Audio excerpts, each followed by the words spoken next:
G20 is in fact the premier grouping which is devoted to addressing the financial, economic and development challenges of the world. And in these difficult times, it is therefore particularly important that world leaders focus on the right issues, issues that especially affect the more vulnerable sections of the world. Now, the attention obviously needs to be given not just to the problems, but equally, perhaps even more so, to finding viable solutions for it. In this regard, India's example is of increasing relevance to the rest of the world. Whether it is our last mile delivery done using digital platforms, a way of responding to the COVID and other public health challenges, or indeed the transformation in green and clean energy that we have seen in the last few years. There are very good reasons why today the world is taking a much deeper interest in us. The G20 presidency offers an opportunity to share our story with others, particularly those who may transpose some of our experiences on their performance or challenges. And it is also a time when we must become the voice of the global South that is otherwise underrepresented in such forums. Countries of Asia, Africa, and Latin America trust India to speak up for them. We have of late been in the forefront of expressing their concerns on fuel, on food, on fertilizers. And we share too the apprehension that sustainable development, climate action, and climate justice could be sidetracked due to more dominant issues. But our task will end not just with articulation. India has to take the lead in pushing for collective action, and that is exactly what we intend to do at the G20. Now, there are established mechanisms and working platforms to take forward various issues that come up in the G20 agenda. But the G20 naturally responds to the pressing issues of the day. It is also a tradition in the presidency, for the presidency, to flag concerns that are most immediate and seek support of the larger membership. Where India is concerned, some of the priorities are self-evident. Energy security and food security are two such examples. After the pandemic, there is a global expectation that more equitable solutions would be found for health challenges. And as the driver of the widely appreciated vaccine Maitri, the global South has hopes that India would take forward this cause. Our commitment to climate action and climate justice is again very well recognized. This is even more so in the context of national actions and policies on this subject in the last 8 years. Most of all, our digital prowess and its effective application on the ground, that has really caught the world's attention. While noting all these developments, let me address some specific issues that are likely to come up in the G20 context. As a civilizational state, it was imperative that India is not only conscious of its heritage and culture, but brings those perspectives to bear on contemporary issues. As we currently consider the challenges of climate action, it is natural that we reassert our innate reverence for nature and search for solutions that are not just material but also behavioral.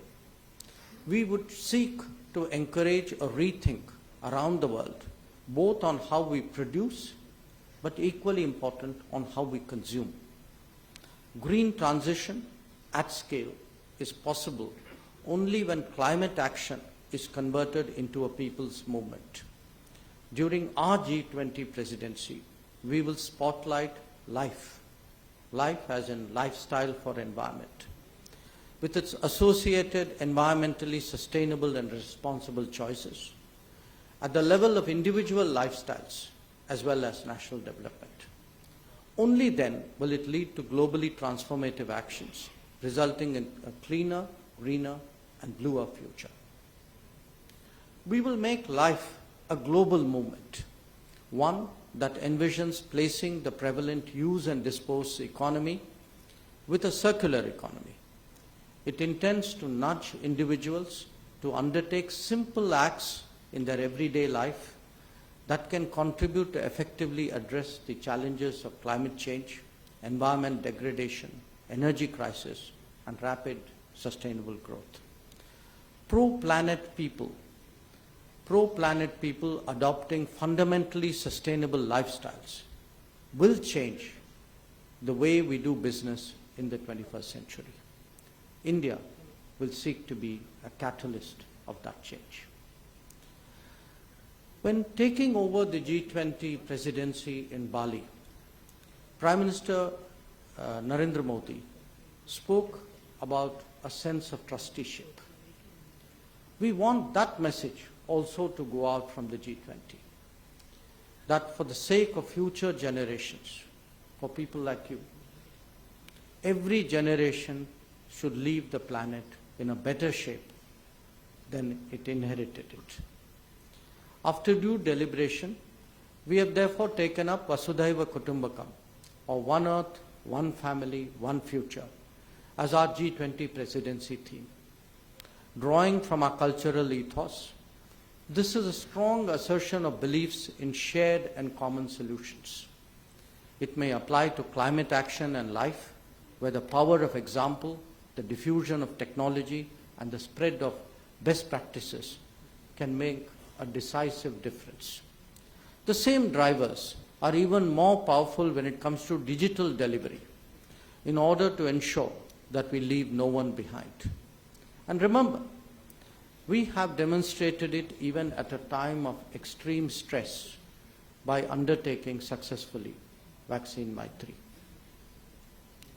The G20 is a diverse platform that seeks to forge common ground on key issues among prominent countries. Our endeavor is to make that consensus more relevant through a wider process of consultation. Indeed, our very choice of guest countries is reflective of this intent.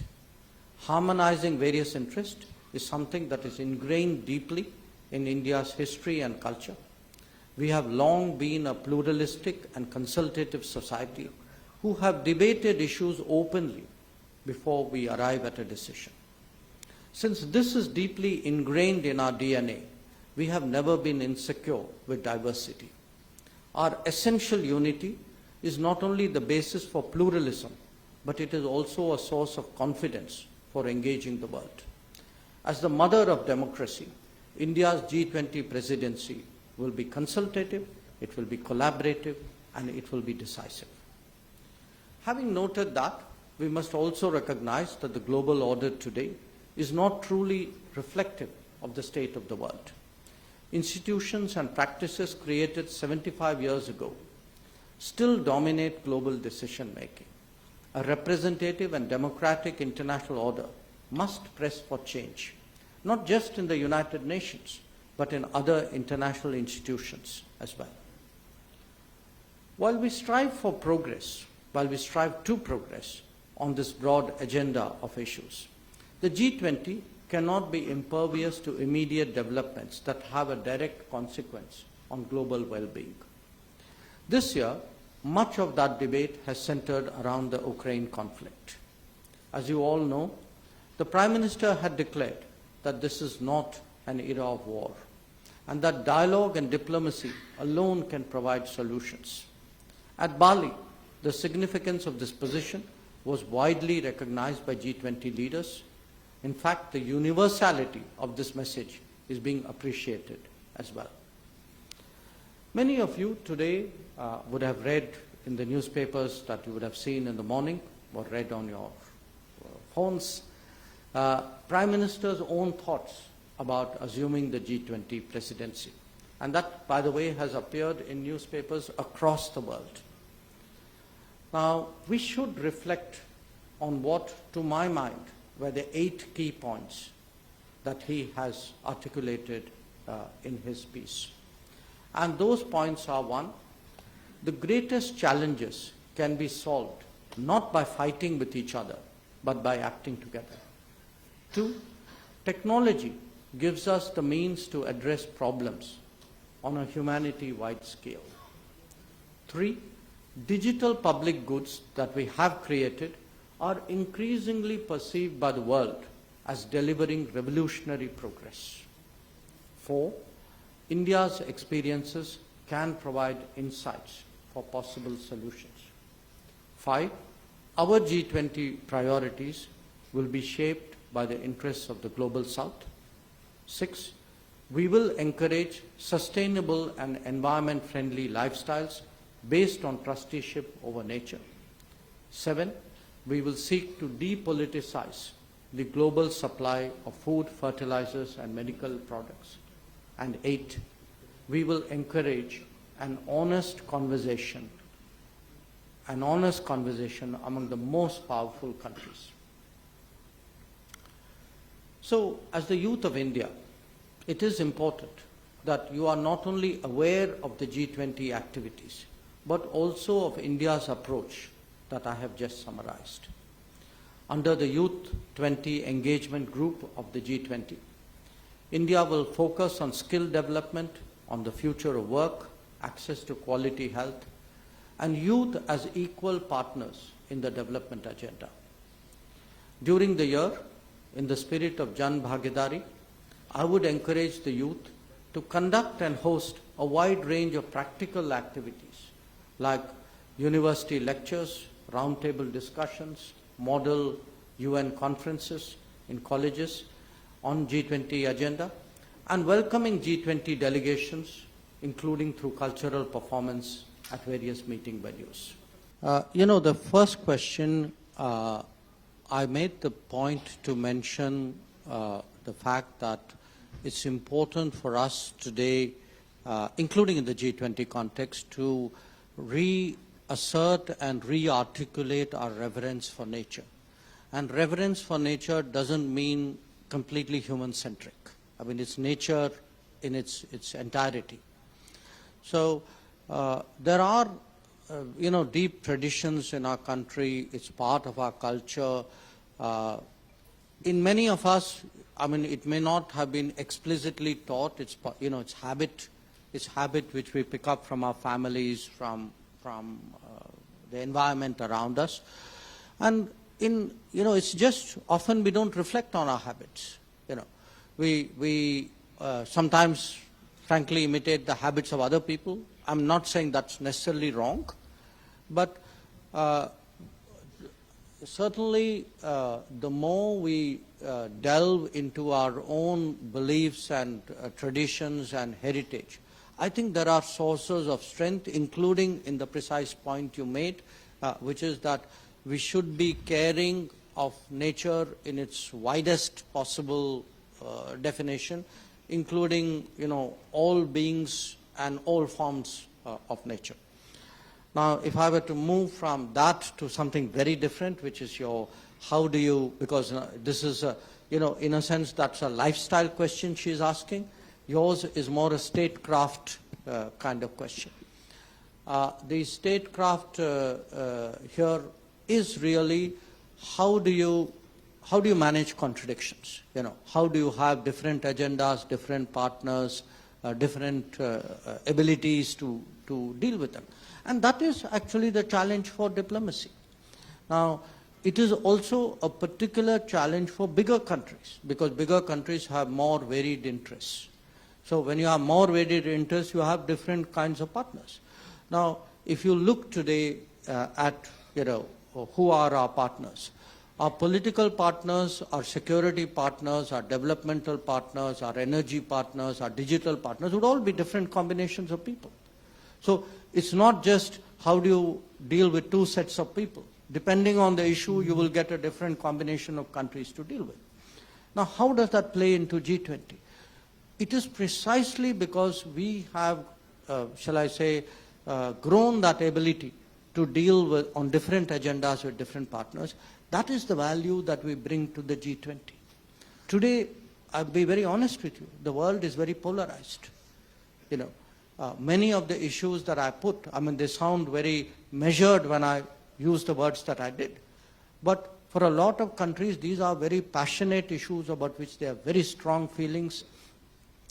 You know, even having everybody in the room was a real challenge in the last G20 meeting in Bali. So a country like India, which is independent-minded, which, you know, in a sense is respected to a great extent, is trusted, which has a kind of a middle ground to bring differing parties to the table. And it's not just us alone. I mean, we work with other countries. We were, for example, very supportive of the Indonesian presidency in Bali. I think the value for countries who are in the middle, who are good at forging common ground, who have multiple relationships, I think that has grown in a polarized world. And my sense is the value of the Indian presidency will be demonstrated precisely because we have that trait. The third question, which is the status quo, you know, how do you deal with the status quo? You know, it's an interesting question you are asking because till 2008, G20 started in 2008. Till 2008, there was something called the G7. Briefly, it was the G8. So, you know, they took in Russia, then they took out Russia. And the belief was that the big world issues, the global issues, would be decided by the most developed countries who were the G7, who were primarily northern countries. You know, this was basically Europe and North America together. And they found when there was a crisis in 2008 that it was not possible for them anymore to produce realistic responses to that global financial crisis. So G20 itself is a statement that the status quo has to evolve, that it has to change. But because it changed from G7 to G20, it doesn't mean that is the last word. It is just one step in the change of that status quo. Now, just think to yourself, I'm now going maybe just 6, 7, 8 years by the end of the decade. By the end of the decade, for sure, we'll be the most populous country. Almost certainly will be the third largest economy in the world. Our human resources by 2030 in a knowledge economy, in a world which is, you know, dominated by artificial intelligence, our human resources will be much more critical for the global economy. Now, tell me, if that is the situation, how long will we be kept out of the crucial decisions on running of the world? So I would say, in a way, time is on my side. That with each passing day, you know, I've been in foreign policy now for 45 years. This was not what it was 45 years ago. But with each passing day, I think the world sees the value of India. And a lot of that would depend how we do at home. You know, the more we do at home, after all, look at the crucial issues today before the G20. Health. Okay.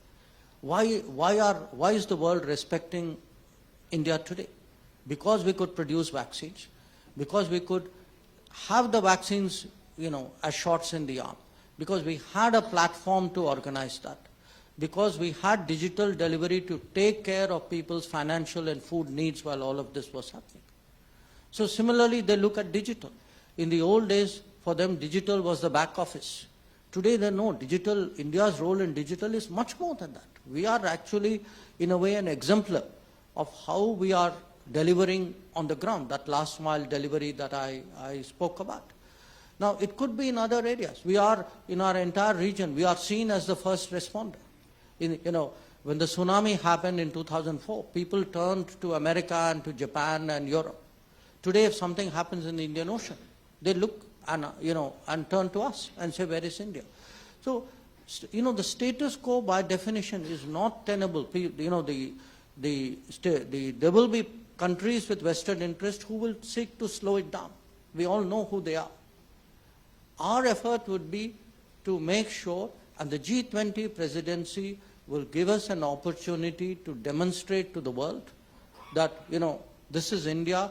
after 75 years, we have arrived at this situation. The next 25 years, these are the possibilities we can do. So that is why I said, we have to make the world India ready. And for that, all of you have to contribute in your own way. The question is really, in a polarized world, how do you include during the presidency? Because what we have seen, during the COVID and especially this year, which is much more polarized, the polarization may occur elsewhere. The people who suffer most are the global south. So if fuel prices go up, if food prices go up, it's not like the developed countries don't feel the pain, but there's a big difference, when you are at $60,000, $70,000, $80,000 per annum and when you are $1,000 per annum. So those who don't have any margins, who have no savings, who are already kind of on the edge, they don't have that ability today to take the pain which this polarization is spreading around the world. And that is why, our intention is to see how best we can get the leaders to focus on what we think and what a large part of the world thinks are the right issues. And, it's not something which is necessarily in, specifically in India's mind. Our process of consultation, I travel around, the Prime Minister meets a lot of leaders at different ways. We get a sense of what the world feeling is. We do think that there are issues out there which need to be brought to the table, and definitely, how do you keep the sustainable development agenda? How do countries deal with debt? How is it that climate change is not affected by a lack of additional resources? These are all issues today, and our intention is very much to be a champion of Global South and find ways. And that's why the majority of our guests who were brought in, please note, are actually from the Global South. So that's what we are trying to do there. On the second issue, the global commons issue, it's a very good question, because again, what we have seen maybe in the last decade is more countries are acting nationally, and the ability to work together to protect and preserve and nurture the global commons is actually decreasing. And the idea that one or two countries can bear this burden, sometimes as used to happen in the past, I think that era is now behind us. So again, our intention going into G20 is very much to look at collaborative solutions for many challenges, including some of the issues which were highlighted. But associated with this, just look also at things which are happening. They may be happening outside the G20, but it shows a mindset which we will be taking into G20. Some of you would have read recently about, there was a satellite from Bhutan which was launched just a few days ago. Or as you saw during, COVID, our willingness to work with a lot of countries in the Global South. You are all students, You would see today the number of foreign students in Indian universities. We are seeking to expand it. We have specific programs to different regions, from PhD to bachelor's degree. How do we actually get more students in? We are looking at distance health and distance education as ways of connecting more with the people.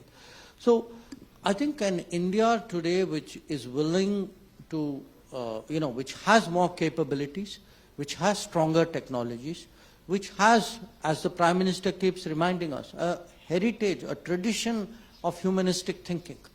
I think we can actually, demonstrate a difference. Now, whether other countries share it or not share it, that is up to them. But at least from our point of view, we can show, okay, I had this opportunity, I used this opportunity to the best, to the world's good. And I think that's a very, very powerful message that will and should come out. The third issue, what can young scholars do? I mean, first of all, young scholars can do a lot, partly because they're scholars, but even more because they're young. And I'm not saying this to flatter you, because your ways of communicating are very, very different. Your ways of spreading message is, far more effective. I would sit and read a newspaper. You're done with the equivalent of a newspaper in the first 30 seconds after you get up. So if you look at these big challenges that we have, what are these challenges? A lot of them are awareness challenges. Trafficking will continue if people are not aware of what trafficking is about. Coastal, habitation and environment will be destroyed if people do not realize actually what is happening out there.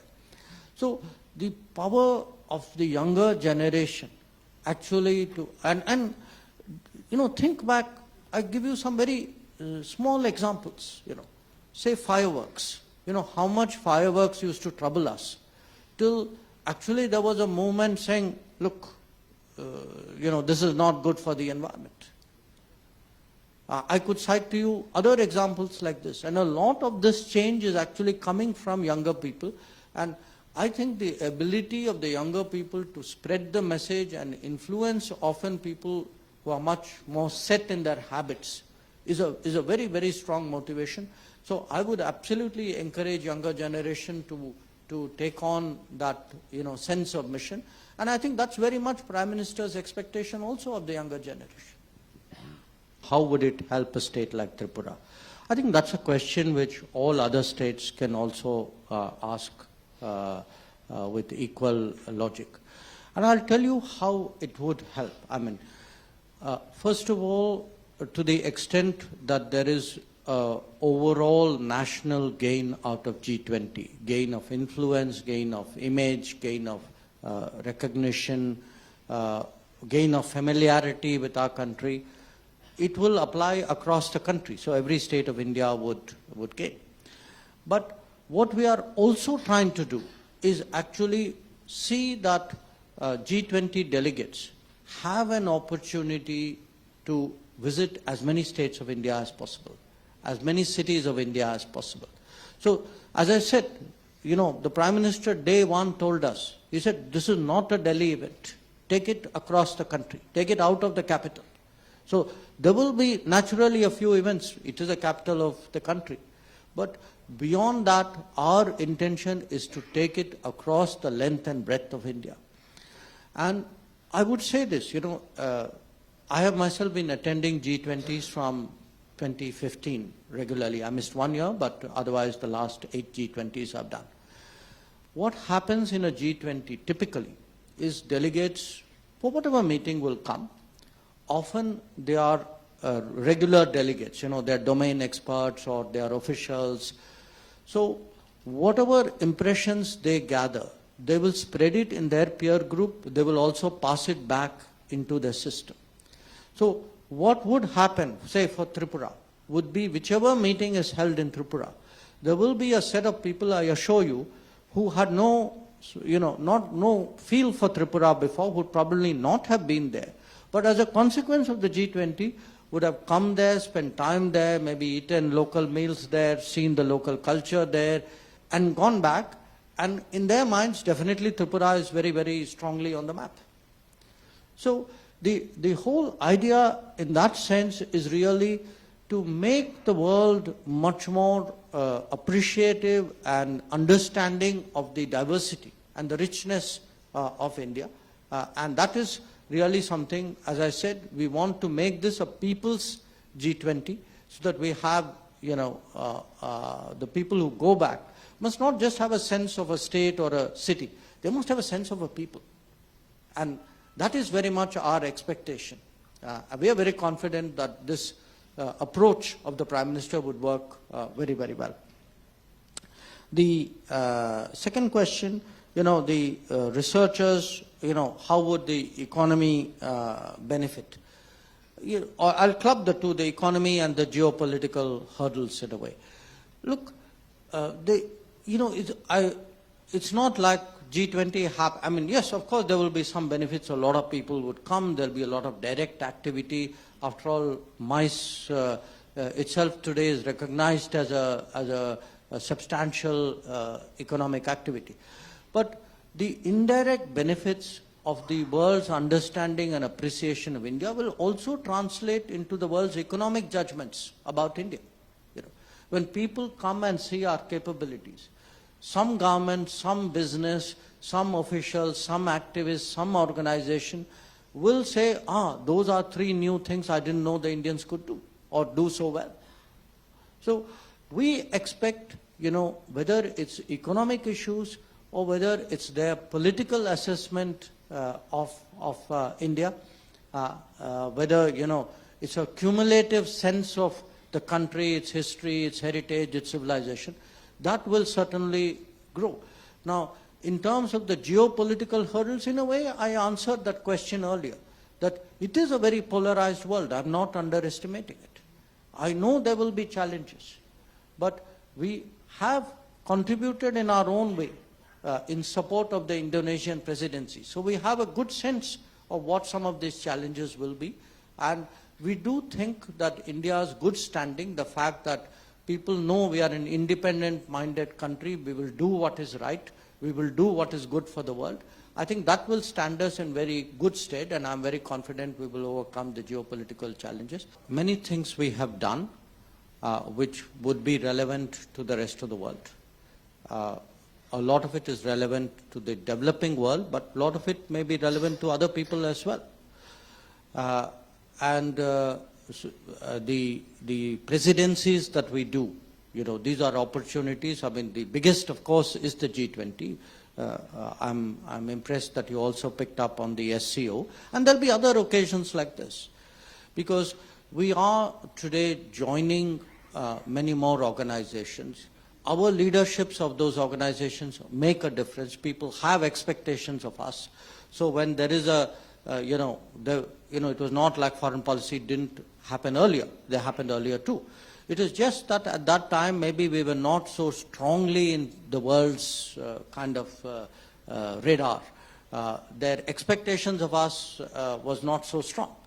So with the passage of time, I think more and more countries do have takeaways when they deal with us. There can be technology takeaways, it could be digital, it could be health, it could be climate, because this country is undergoing an extraordinary pace of change right now. So even when I go out, I mean, it's very interesting. It's, you know, I often do my foreign policy conversation, but at least half the conversations I have with other foreign ministers, they actually ask me saying, I read this about India. And a lot of it is, you know, maybe something on a university or school, playing field, a tech company, the innovation. They are very curious. The world is intensely interested in actually this transformation which is taking place. And this offers us an opportunity. Now, I'm very confident with the passage of time, there's a global understanding which will strengthen our case to become a permanent member of the UN Security Council. Because finally, we will need the strongest support from the world for that to happen. You mentioned COVID and UPI and said, okay, what other sectors? Look, the sectors are infinite, because I'll tell you what has changed in this country. I do visit universities from time to time, as frequently as I can. And even when I visit universities, I see a change. It's a change maybe in the last 5 years. And I know I have a UGC chairman and a vice chancellor sitting next to me. You know, 5 years ago, if a minister came to a university, people would say, you know, meet our best students, you know, these are our gold medalists, or these are our students who've done well. Today, any university I go to, especially I've seen it in the technical universities, the business universities, they put up people and say, you know, meet these people. These are the people who've done, innovations, they have startups, these people have patents. This is a very different era that we have now moved into. So much of the world is today interested in those capabilities. You know, what is it that India would produce? I'm looking today, often, you know, people ask me about businesses. In the old days, I could have said, okay, I know these businesses. Today, they are multiplying so fast that we can't keep track of it. And that's the energy today which, in a sense, has been unleashed. and certainly one which I hope G20 members will come and experience for themselves. Because again, I'll tell you one thing. You know, when you, as I said, I've done 8 G20s before. It's not like you go in, do the meeting and get out. That might happen at the summit meeting. But if you are there as a minister, or you're there as spend a day or two before, a day or two after, maybe go to another place, there will be a much bigger exposure than just the immediate meeting. And I'm sure they'll pick up that sense of change in India. In fact, many of them would probably already know it and want to come and see it for themselves. So finally, the question, what happens in a model UN? I think Chief Mr. Shingla pointed out part of the answer is here. So the whole idea, the best is really an India which wants the G20 today to look at the core issues of the world, you know, finance, trade, development, equity, sustainable climate. These are really the big issues which confront the world. Internalize it, and I'm sure your model UN will be wonderful.